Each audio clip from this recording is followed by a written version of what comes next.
പ്രേക്ഷകർക്കും filmy things എന്ന YouTube ചാനലിലേക്ക് സ്വാഗതം. ടിയുടെ തിരക്കഥയിൽ ഹരിഹരൻ സംവിധാനം നിർവഹിച്ച ഒരു വടക്കൻ വീരഗാഥ വീണ്ടും റിലീസിന് ഒരുങ്ങുകയാണ്. അന്തരിച്ച സാഹിത്യകാരൻ ടി വാസുദേവൻ നായർക്കുള്ള ആദരം കൂടിയായാണ് ചിത്രം വീണ്ടും റിലീസ് ചെയ്യുന്നത്. ഫെബ്രുവരി 7-നാണ് ചിത്രം തിയേറ്ററുകളിലെത്തുന്നത്.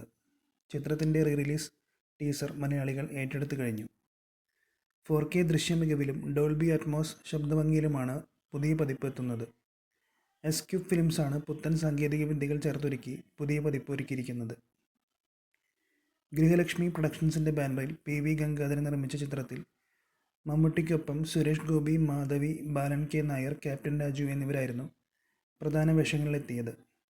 K രാമചന്ദ്രൻ ബാബു ഛായാഗ്രഹണം നിർവഹിച്ച ചിത്രത്തിനായി ബോംബെ രവിയായിരുന്നു സംഗീത സംവിധാനം നിർവഹിച്ചത്.